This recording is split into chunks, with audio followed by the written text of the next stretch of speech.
À l'aube, le Sahel respire, et de simples gestes déclenchent une économie somnolente. Une houe s'aiguise, un téléphone affiche un solde, un robinet s'ouvre, un mince fleuve de vie coule. Pendant des années, l'aide, bardée de conditions et de rapports, a rarement touché le sol. Mais au Burkina Faso, une bascule apparaît. 2,4 milliards sont réaffectés en crédit agricole national. 1 million de familles passent de l'attente à la propriété, environ 2 400 $ chacune pour semences, eau et outils. Le message est clair. Quand l'aide devient capital productif, la souveraineté devient mesurable. Cette histoire promet une explication claire de ce basculement et de ses enjeux. Le lecteur gagnera une grille simple pour mesurer souveraineté et résultats. Au cœur du plan, l'État transforme une enveloppe d'aide en moteur de crédit renouvelable sur 10 ans, garantie à 70% par le Trésor, soutenu à 20% par obligation de la diaspora et réserve, le reste partagé avec des partenaires locaux. Chaque ménage agricole accède à 1 800–2 500 $ à faible taux, adossé aux récoltes plutôt qu'à la paperasse lointaine. Les infrastructures suivent: 50 000 forages, 10 000 pompes solaires, 1500 centres de stockage communautaire pour réduire les pertes et amortir les saisons sèches. L'ambition est double: convertir chaque dollar de dépendance en dollar de production et tracer numériquement chaque prêt, remboursement et forage pour une visibilité publique. Micro-hook, et si la dignité économique provenait d'un tableau de bord ouvert? Ce cadre fixe les stakes si la chaîne de valeur, semences, irrigation, stockage, transport s'alignent, les rendements montent, les importations reculent, l'emploi rural renaît et l'aide cesse d'être une laisse. Les districts pilotes affichent un taux de remboursement de 92%. Mini-révélation: malgré une sécheresse avec 25% de pluies en moins, l'assurance paramétrique a indemnisé sous quelques jours via Mobile Money. Ces deux jalons dévoilent la mécanique réelle du programme et replacent le débat au niveau des résultats, non des slogans. Pendant des décennies, l'aide arrivait avec conditions, audits et rapports, ralentissant l'exécution et déplaçant le pouvoir de décision loin des champs. Le pivot burkinabé consiste à internaliser le cycle du crédit. L'État, les coopératives et des partenaires locaux forment un bassin de capitaux qu'aucune instance extérieure ne peut geler, tandis que la donnée suit chaque étape. Le prêt est indexé sur une récolte, sécurisé par récépissé d'entrepôt et cosigné au sein des coopératives. La signature biométrique remplace les voyages d'inspection. Le capital irrigue 5 chaînes de souveraineté: mil, sorgho, maïs, riz, coton, puis s'étend au stockage, à la meunerie et à la logistique pour relier village et marché. Sur le terrain, les effets s'enchaînent. Perte post-récolte en baisse grâce aux 1000 unités de stockage, résilience hydrique portée par 100 000 forages et 10 000 pompes solaires, trésorerie ménagère stabilisée par des taux à un chiffre. Ce design privilégie la visibilité. Un grand livre ouvert enregistre prêts, décaissements, remboursements et ouvrages forés, rendant la corruption plus risquée et le mérite plus visible. Le langage change, d'anciens bénéficiaires deviennent investisseurs communautaires. Des coopératives qui quémandaient des subventions offrent désormais du crédit à leurs membres. Au démarrage, plus de 200 000 familles ont reçu du crédit, avec une trajectoire de remboursement qui se renforce à chaque cycle de plantation. Quand la sécheresse a frappé, l'assurance a coupé court au temps mort politico-administratif. La continuité productive a été financée sans implorer des tranches d'aide. Voilà le cadre. Si l'on juge par rendement, remboursement et transparence, la souveraineté cesse d'être proclamée. Elle se mesure saison par saison. Dans les villages de Koudougou ou de Fatangorma, les visages du changement sont reconnaissables. Un agent de crédit, tablette à la main, vérifie les remboursements hebdomadaires. À ses côtés, Ibrahim Traoré échange avec des coopératives pour mesurer la discipline du programme. L'approche n'est pas idéologique. Elle relie la souveraineté à une simple équation économique. Quand chaque prêt revient, il finance la saison suivante sans dépendre d'un bailleur. À travers ces figures locales, le plan gagne un visage humain. Une agricultrice du plateau du Nord utilise son premier crédit pour acheter une batteuse solaire. En une campagne, elle triple sa production et vend au marché voisin. Un jeune mécanicien transforme sa cour en atelier mobile d'entretien de pompe. Chaque réparation devient une ligne de revenus. Ces récits, filmés par Face au Futur TV, donnent chair aux chiffres. La fierté revient dans les villages où l'attente dominait. Ce déplacement d'attitude est aussi culturel. On ne parle plus d'aide, on parle de résultats. Les coopératives affichent leur taux de remboursement sur des panneaux publics, et la transparence devient fierté collective. Pour les sceptiques, les preuves s'accumulent. La migration ralentit, les revenus locaux augmentent, les familles reprennent confiance dans leurs propres institutions. Ainsi, le Crédit agricole souverain agit à la fois comme moteur économique et symbole identitaire. Ibrahim Traoré l'a résumé en une phrase. Nous ne cherchons pas la permission, nous prouvons la capacité. La question demeure, et si la dignité nationale commençait par un reçu de remboursement, tout commence par une signature biométrique. Une coopérative rurale valide son premier lot de crédit. En quelques heures, les montants circulent. Les forages reprennent, les semences se distribuent, les pompes s'installent. L'État suit en temps réel. Ibrahim Traoré observe l'écran. Les décaissements se comptent en milliers, les remboursements aussi. C'est le premier moteur du crédit souverain. L'activation se joue sur 3 fronts. D'abord les 5 chaînes de souveraineté, mil, sorgho, maïs, riz et coton. Chacune devient une micro-industrie. Ensuite l'énergie. 10 000 pompes solaires couvrent les zones sèches. Enfin la donnée. Chaque prêt, chaque forage, chaque tonne récoltée s'affiche sur un tableau public. La discipline remplace la dépendance. Puis vient le sommet. Les districts pilotes affichent un taux de remboursement de 92%. Les rendements montent de 30 à 50%. Les importations chutent de 200 millions par an. 200 000 emplois saisonniers apparaissent. Mécaniciens, pilotes de tracteurs, meuniers, logisticiens. Les coopératives se transforment en entreprises locales. Le mot « aide » disparaît peu à peu du vocabulaire. Le pic émotionnel survient lorsque la sécheresse frappe. Les pluies tombent un quart en dessous de la moyenne. L'ancien modèle se serait effondré. Le nouveau réagit. L'assurance paramétrique déclenche des paiements automatiques. Pas d'attente, pas de réunion, pas d'approbation étrangère. Les agriculteurs reçoivent les fonds directement sur Mobile Money. Dans les villages, l'incrédulité laisse place à la confiance. Pour la première fois, la protection ne vient pas de l'extérieur, mais du système national. Dans les capitales occidentales, la secousse est politique. Des réunions d'urgence s'improvisent. Les agences réclament des explications. Comment un petit pays peut-il gérer des milliards sans supervision étrangère ? Au Burkina Faso, la réponse tient en une phrase d'Ibrahim Traoré. Nos normes, ce sont les résultats. Le débat change de registre. Le pays n'implore plus des tranches d'aide. Il négocie sur résultats et rendements. La résonance se propage. Au marché de Ouagadougou, un marchand parle du fonds populaire. À la radio, on discute des taux de remboursement plutôt que des promesses d'aide. La presse régionale salue une discipline rurale inédite. Des délégations du Mali et du Niger viennent observer. Le modèle burkinabé devient un cas d'école. Aide convertie en crédit, crédit converti en souveraineté. Mais la tension monte aussi. Les anciens bailleurs suspendent certaines lignes de subvention, dénonçant un populisme budgétaire. Pourtant, les chiffres résistent. Rendement en hausse, taux de défaut minime, transparence intégrale. L'économie locale s'ancre dans ses propres cycles. La souveraineté n'est plus un discours, mais une procédure comptable. Quand les récoltes s'achèvent, les villages célèbrent leur remboursement. Chaque reçu devient un acte de fierté. Le pays découvre qu'un chiffre bien tenu vaut un drapeau. Ibrahim Traoré l'a résumé ainsi. Nous avons remplacé la charité par la comptabilité. Et si le véritable pouvoir commençait au moment où l'on rend la dette, avant la réforme, moins de 25% des ménages ruraux avaient accès au crédit formel. 3 ans plus tard, plus d'1 million de familles participent au système, soit une hausse de 300%. Ce simple écart résume la mutation. Ce qui fut dépendance est devenu portefeuille national de prêts productifs. Le premier chiffre clé, 2,4 milliards, réaffecté de l'aide vers le crédit agricole. Chaque dollar de dépendance devient dollar de production. Les flux sont traçables.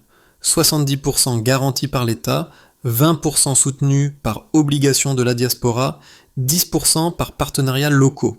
Ibrahim Traoré exige que chaque décaissement ait une contrepartie mesurable. Forage percé, pompe installée, semences livrées. L'argent ne dort plus, il travaille. Le deuxième chiffre, 92% de taux de remboursement moyen dans les districts pilotes. Ce pourcentage confirmé par les tableaux numériques publics, est devenu un indicateur de fierté. Chaque coopérative affiche son ratio sur un panneau, visible de tous. La transparence n'est plus une contrainte, c'est une récompense. Un remboursement ponctuel ouvre droit à un crédit élargi pour la saison suivante. Dans les villages, l'honneur se mesure désormais en discipline financière. Le troisième, plus 30 à 50% de rendement agricole sur les cultures de base. La combinaison semences certifiées plus irrigation solaire plus stockage communautaire a réduit les pertes post-récolte de 20%. Les importations de céréales ont chuté de 200 millions de dollars par an. Chaque point gagné allège la dépendance extérieure et renforce la balance commerciale. Le crédit, ici, agit comme levier d'équilibre macroéconomique. Les effets secondaires sont mesurables. 200 000 emplois saisonniers apparaissent dans la chaîne de valeur. Transport, maintenance, meunerie, logistique. La migration baisse de 15%. Les revenus moyens ruraux progressent de 22%. Ces chiffres, extraits des rapports de terrain, ne sont pas des slogans. Ils sont les témoins d'un système où la souveraineté devient routine administrative. Dans ce dispositif, la donnée est la clé. Les agents de crédit locaux collectent chaque semaine les remboursements et les transferts vers un tableau national. Les retards sont visibles, les succès aussi. L'État publie les statistiques sur une plateforme publique. Chaque citoyen peut vérifier où va l'argent. Quand un forage est creusé, il apparaît en ligne. Quand une coopérative rembourse, un signal vert s'allume. Cette visibilité a remplacé des décennies d'opacité budgétaire. Les observateurs étrangers admettent le changement. Le Burkina Faso a transformé la paperasse en productivité. Les économistes y voient un modèle de microfinance souveraine. Les diplomates, un précédent. Ibrahim Traoré insiste sur la rigueur. Sans données, pas de liberté durable. Chaque indicateur devient preuve politique. Le programme a aussi introduit des garde-fous. Assurance récolte automatique, seuil d'endettement par district et audit communautaire. Les fraudes chutent, la confiance montée. Le pays découvre qu'une souveraineté peut être codée en lignes comptables. Le delta final, des familles autrefois assistées deviennent créancières de leur propre État. L'aide n'est plus reçue, elle est recyclée. Ce n'est pas une utopie, c'est un bilan. La question s'impose, et si la stabilité africaine se construisait dans les chiffres avant les discours ? Les critiques occidentaux avancent un argument récurrent. Transformer l'aide en crédit créerait un aléa moral. Selon eux, un État pauvre risquerait d'utiliser les fonds comme levier politique, d'alourdir la dette interne et de masquer les inégalités rurales. Ils invoquent l'histoire des programmes de microcrédit mal gérés ou la fragilité des institutions financières locales. Pour ces observateurs, la souveraineté monétaire sans supervision étrangère serait synonyme d'instabilité. Face à eux, les défenseurs du modèle burkinabé opposent un raisonnement empirique. Ibrahim Traoré n'a pas cherché la provocation, mais l'efficacité. L'aide étrangère n'atteignait que 40% de ses objectifs matériels, tandis que le nouveau système dépasse 80% de réalisation. Les chiffres parlent. Le taux de remboursement de 14% n'est pas théorique, il est vérifié par données publiques. Les audits communautaires remplacent les consultants externes. L'assurance récolte paramétrique réduit les risques systémiques et surtout la transparence numérique rend la captation des élites plus difficile que sous l'ancien modèle. L'argument du risque budgétaire est lui aussi renversé. Avant la réforme, 60% des flux d'aide restaient hors budget national, gérés par des agences étrangères. Désormais, chaque dollar passe par le système public, visible, contrôlé, compté. Ce transfert de responsabilité transforme la gouvernance elle-même. Les villages deviennent unités d'exécution, pas d'attente. Les fonctionnaires deviennent accompagnateurs, pas guichetiers. Certains économistes africains y voient un précédent pour la zone Sahel entière. Ce n'est pas un populisme, disent-ils, mais une normalisation. L'État assume le risque qu'il refusait autrefois. Les critiques, eux, confondent contrôle et maturité. Le crédit souverain n'est pas une fuite du système global. C'est une réintégration selon des règles locales. Le débat reste ouvert, mais les faits s'accumulent. Les champs produisent, les prêts se remboursent, les tableaux se remplissent. À ce stade, la question n'est plus si le modèle fonctionne, mais qui aura le courage de l'adapter. Et si le véritable populisme, c'était de nier les résultats? La souveraineté devient habitude quotidienne. Cette phrase, lancée par Ibrahim Traoré lors d'une rencontre avec des coopératives rurales, résume le basculement du programme. La réforme n'est plus un événement, elle est un rythme. Dans les villages, on ne célèbre pas l'aide, on célèbre les remboursements. Chaque reçu devient un symbole, chaque ligne verte sur le tableau numérique une preuve de dignité. Le midpoint reveal se situe ici. La réussite du Burkina Faso ne se mesure plus en montants reçus, mais en flux retournés. Les prêts sont remboursés plus vite que les donateurs ne versent leurs subventions. Ce paradoxe, l'ancien élève devançant le maître, redéfinit la hiérarchie économique régionale. Ce changement d'échelle attire l'attention du Sahel entier. Le Mali et le Niger observent, calculent, adaptent, l'idée d'un crédit souverain partagé émerge. Les chiffres ne sont plus locaux, ils deviennent contagieux. Pour la première fois, l'indépendance cesse d'être un drapeau. C'est une pratique collective. Et si la liberté, désormais, s'écrivait en taux de remboursement? 3 ans après le lancement, les indicateurs macroéconomiques se sont déplacés. Le Burkina Faso enregistre son premier excédent commercial en produits agricoles depuis une génération. Les importations de céréales ont diminué de 200 millions de dollars par an. Les exportations régionales augmentent de 15%. Le Trésor national a intégré les remboursements dans ses prévisions budgétaires, stabilisant la monnaie locale. Ce rééquilibrage financier, conçu sous la supervision d'Ibrahim Traoré, illustre la solidité d'un État capable de transformer un flux d'aide en actifs récurrents. Les observateurs du FMI reconnaissent une discipline budgétaire non conventionnelle.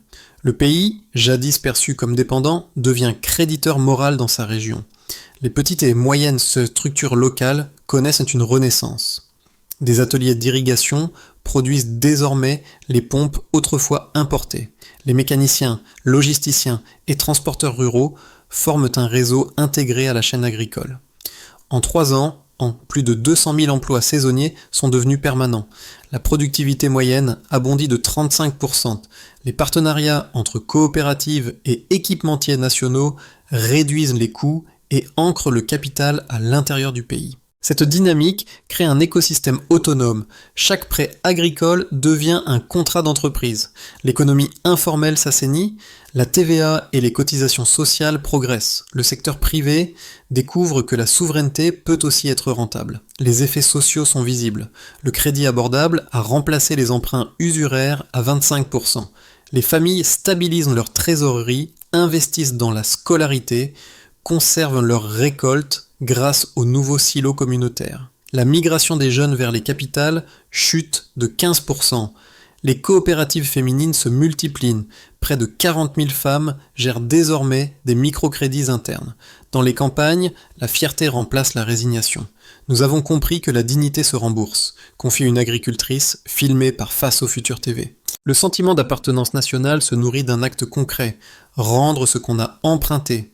Le modèle burkinabé inspire ses voisins. Le Mali, le Niger et le Tchad étudient la Pensantin, la mise en place d'une plateforme de crédit souverain sahélien. Les chiffres séduisent, 92% de remboursement, 200 millions d'arts économisés, plus d'1 million de bénéficiaires. Les ministères de l'agriculture de la région échangent désormais des données plutôt que des pétitions d'aide. L'idée d'un Sahel productif supplante celle d'un Sahel assisté. Ibrahim Traoré parle d'un changement de langage.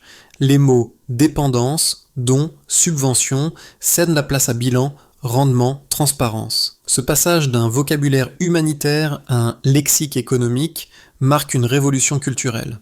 Le Burkina Faso n'a pas rejeté le monde. Il a redéfini le partenariat. Et si la coopération commençait? Enfin, par la réciprocité. Le Burkina Faso poursuit son expansion maîtrisée, le fonds de crédit agricole renouvelable atteint son plein cycle de 10 ans. Les remboursements se maintiennent autour de 90%, les nouveaux prêts financent la modernisation des chaînes de transformation du riz et du coton. Les partenaires régionaux, Mali, Niger, intègrent des modules communs d'assurance et de stockage. Les flux de capitaux restent majoritairement domestiques. L'objectif, consolider la souveraineté sans rupture. Ibrahim Traoré maintient la ligne de rigueur. La transparence avant vitesse, afin d'éviter l'emballement financier. La coordination régionale s'accélère. Une plateforme sahélienne de crédit souverain se formalise, soutenue par les réserves communes de céréales et des partenariats avec les BRICS. Les banques africaines émettent leurs premières obligations de performance agricole. La diaspora participait à hauteur de 500 millions d'heures supplémentaires. L'intégration numérique du tableau de bord s'étend aux pays voisins, créant un réseau transfrontalier d'informations agricoles. Les taux de remboursement dépassent 94%. Les revenus ruraux grimpent de 25%. L'ancien paradigme de l'aide s'efface au profit d'un capitalisme coopératif panafricain. Ce scénario élèverait le Burkina Faso au rang de laboratoire continental de la souveraineté économique. Une contraction climatique ou un choc politique pourrait fragiliser la structure. Une sécheresse prolongée réduirait les rendements et retarderait les remboursements. Si la confiance s'effritait, les taux de défaut grimperaient au-dessus de 15%, forçant l'État à recapitaliser le fonds. Les bailleurs occidentaux, profitant du trouble, proposeraient un retour à l'aide conditionnelle. Le risque réel n'est pas l'échec économique, mais la perte de l'autonomie psychologique acquise. Dans ce scénario, la communication publique devient cruciale pour protéger la crédibilité du modèle. L'enjeu n'est pas de prédire, mais de comprendre. Les nations qui convertissent en la dépendance en discipline redéfinissent la notion même de développement. Le crédit souverain n'est pas un miracle. C'est une habitude collective à entretenir. Et si la prévision la plus sûre, c'était la constance dans la transparence. Dans chaque village, un détail raconte la transformation. Des affiches de remboursement collées sur les murs d'école, des enfants qui comptent les chiffres de la coopérative comme un jeu, des familles qui parlent de rendement au lieu de secours. Ce langage nouveau atteint aussi le public urbain. Les habitants de Ouagadougou suivent en direct les indicateurs du tableau national. La souveraineté cesse d'être un concept abstrait, elle devient visible sur écran. Pour les jeunes Africains connectés, le modèle d'Ibrahim Traoré agit comme un miroir. Beaucoup découvrent que le leadership peut naître d'une feuille de calcul autant que d'un discours. Le message est simple, gouverner, c'est rembourser.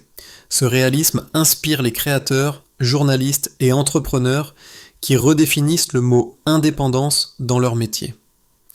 Le spectateur étranger, lui, reçoit un signal différent. Le Sahel n'est pas une zone de misère, mais un terrain d'innovation. Face au Futur TV diffuse ces récits sans pathos. Des données, des visages, des preuves, le ton calme remplace la plainte. La fierté se lit dans les bilans. Cette sobriété journalistique bouleverse les codes de la narration africaine. À ce moment du récit, le lecteur comprend que l'enjeu dépasse l'économie. Il s'agit d'un changement culturel profond, passer du langage de la charité à celui de la compétence. Quand un pays relie sa dignité à des résultats vérifiables, il enseigne au monde une leçon simple. La confiance se construit par la précision. Et si au fond, la souveraineté commençait dans la manière de raconter ses chiffres. Le Burkina Faso n'a pas seulement lancé une réforme, il a construit une méthode. Ibrahim Traoré l'a résumé en 5 étapes simples que d'autres nations peuvent adapter sans copier. Mesurer la part d'aide convertible en crédit productif, identifier les secteurs où le retour sur investissement communautaire est rapide, agriculture, eau, énergie rurale. Un diagnostic clair fonde la crédibilité politique. Créer un fonds de crédit souverain, placé sous supervision nationale, mais transparent publiquement. Chaque prêt doit laisser une trace numérique visible. L'indépendance financière commence par la visibilité administrative. Transférer l'exécution vers les coopératives locales. Les districts deviennent unités comptables. Les remboursements sont suivis sur un tableau régional. Ce déplacement réduit la corruption et renforce la responsabilité collective. Utiliser la technologie mobile pour relier les prêts, les récoltes et les assurances. Les données alimentent une base ouverte, accessible à la population. Chaque citoyen devient témoin du progrès et gardien du système. Étendre le modèle à l'échelle régionale. Un crédit souverain sahélien peut lisser les chocs climatiques et négocier de meilleurs prix. La souveraineté devient alors un projet coopératif, non une solitude nationale. 3 indicateurs suffisent, taux de remboursement, rendement moyen, confiance déclarée. Quand ces 3 courbes montent ensemble, la réforme est vivante. Ainsi, le plan d'Ibrahim Traoré n'est pas une exception. C'est un prototype. Et si la vraie indépendance commençait par un tableau de bord partagé, au début, il y avait une houe, un téléphone, un robinet. Ces 3 gestes simples ouvraient le récit. Travailler, compter, arroser. Aujourd'hui, ces gestes forment le cycle d'une économie souveraine. Dans les villages, les mêmes outils subsistent, mais leur sens a changé. La houe n'est plus symbole de survie, elle est instrument de propriété. Ibrahim Traoré visite une coopérative de femmes qui tiennent leurs registres sur des tablettes. Les chiffres remplacent les promesses. Là où l'on attendait des dons, on enregistre des remboursements. Le pays entier redécouvre que la dignité se cultive comme un champ, patiemment, avec discipline. Chaque reçu de prêt rendu devient un certificat moral. Chaque récolte achevée, une victoire silencieuse. Les cérémonies de remboursement sont filmées, non pour glorifier un gouvernement, mais pour célébrer la constance du peuple. Le symbole s'est inversé. Le même sol qui inspirait la pitié inspire désormais le respect. La liberté pousse dans la poussière. L'histoire du Burkina Faso ne se termine pas. Elle s'étend. Ce n'est plus seulement une réforme agricole, mais une conversation mondiale sur la valeur du travail et la dignité économique. Chaque graine plantée devient un message politique. Chaque remboursement accompli, une déclaration de souveraineté. Ibrahim Traoré l'a répété, nous n'avons pas cherché à choquer, seulement à prouver. Dans un monde saturé de dettes et de dépendances croisées, le modèle burkinabé rappelle qu'un pays peut se redresser sans miracle à force de chiffres clairs et d'efforts communs. Le véritable capital, ici, n'est pas financier, mais moral, la confiance. Le Sahel, souvent décrit comme vulnérable, montre une autre image de lui-même, celle d'un laboratoire d'autonomie et de coopération. Face au Futur TV, continue d'en diffuser les traces avec la même sobriété. Des bilans, des visages, des récoltes. Alors, une question demeure. Et si la prochaine révolution africaine commençait par un reçu de paiement ?